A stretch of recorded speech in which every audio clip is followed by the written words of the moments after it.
अगर ये लोग आ भी जाते हैं तो कुछ नहीं है, हमको लड़ाई थोड़ा मेहनत ज्यादा करना पड़ेगा और कुछ नहीं है। सरकार की विल पावर है तो थोड़ा आसानी से होगा, नहीं हुआ तो हमको मेहनत ज्यादा करना पड़ेगा। मैंने लास्ट टाइम भी कहा था कि ऐसा कुछ नहीं है, मिनिस्टर भी जेल में गए हैं, तो सत्ता पक्ष का साथ होने से कुछ नहीं होता। एक और दूसरी चीज है, जो लोग जो भी खास करके अधिकारी ये ड्रग्स माफिया, मर्डरर, रेपिस्ट, छोटे बच्चों के सेक्सुअल अब्यूज, चाइल्ड ट्रैफिकिंग, मानव तस्करी के आरोपी, ऐसे को जो बचाएंगे उनके भी घर में उनकी भी आने वाली पीढ़ियां, आने वाली नस्लें इनके ही पापों के कर्म भोगेंगी।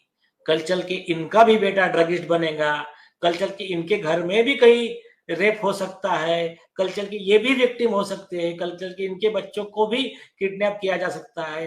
तो ये जो आरोपी है तो इनके खिलाफ भी कर सकते हैं कि जो लोग बचाना चाहते हैं। तो जो कबीर जी का दोहा है कि करे बुराई सुख चाहे पावे कैसे कोई, बीज बबुल का बोया आम कहां से होए। तो ये कर्म तो अपने है और कर्म किसी का पीछा नहीं छोड़ते।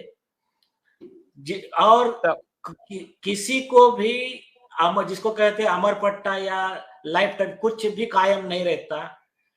जिन लोगों को ये लग रहा है, जब एक शेर ये भी है ना कि जुल्म का हद से बढ़ना भी जरूरी है, यूं ही आएंगे इनकलाबात क्या। तो जुल्म जब हद से बढ़ेगा तो फिर इनकलाब भी आएगा। तो ये किसी के कुछ भी करने से ये अन्याय के खिलाफ की ये लड़ाई रुकने वाली नहीं है। ये हमारी लड़ाई चलते रहेंगी और मतलब उसको अंजाम तक पहुंचा के रहेंगे। हम नहीं कर पाए तो और नए लोगों, मतलब भगवान दूसरे को उठाएगा, मतलब जरूरी थोड़ी है, लेकिन सच छुपेगा नहीं, सत्य में जयते। मैं एसएसआर वॉरियर से हाथ जोड़ करके विनती करता हूं कि आप एक काम में हमारी मदद कीजिए। आप करोड़ों की संख्या में हैं। अगर कुछ लाख लोग ही हमारे इस वीडियो को या हम जो भी कार्यक्रम कर रहे हैं उनको आप पावर गैलरी तक पहुंचाइए। आप बहुत मदद कर रहे हैं, बहुत काम कर रहे हैं, लेकिन अगर कुछ लाख लोग में 1000 लोग हमें देखें तो ये तौहीन होगी। इसलिए मैं आप सबसे अनुरोध करता हूं कि एक व्यक्ति कम से कम 10 ग्रुप में इसे डालिए, और ताकि ये ज्यादा से ज्यादा लोगों तक पहुंचे और सरकार तक पहुंचाइए। महाराष्ट्र सरकार तक पहुंचाइए, केंद्र सरकार तक पहुंचाइए, अदालत तक पहुंचाइए, सीबीआई तक पहुंचाइए। ये पहुंचाने का सिलसिला हमारा रुकना नहीं चाहिए, तभी हम इस लड़ाई को जीत पाएंगे। जब तक हम इस लड़ाई में हैं, हम इस लड़ाई में बने हुए हैं। जिस दिन हम लोग बाहर हो जाएंगे, आप समझिएगा कि हम लड़ाई से बाहर हो जाएंगे। लड़ाई से हम बाहर होने वाले नहीं हैं और हम लड़ाई में बने हुए हैं। आपका सिर्फ इतना ही साथ चाहिए कि आप हमारे इस वीडियो को लोगों तक, जन जन तक पहुंचाने की कोशिश कीजिए।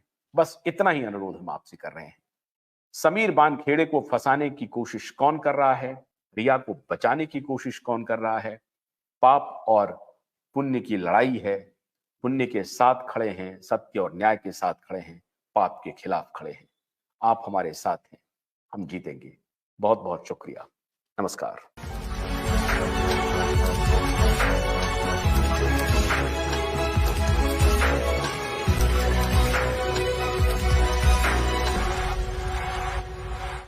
भोलानाथ का ब्रश कटर एक बैटरी से चलने वाली मशीन है जिसका चार्जिंग समय 3.5 घंटे है। इसे हम 6 से 8 घंटे बिना रुके चला सकते हैं। एक बार चार्ज करने पर ये 16,000 स्क्वायर फीट गेहूं, चावल, बजरा, जोवर के खेत काट सकता है, जबकि इसी कार्य को पेट्रोल ब्रश कटर 1,000 रुपए पेट्रोल का खर्चा करता है।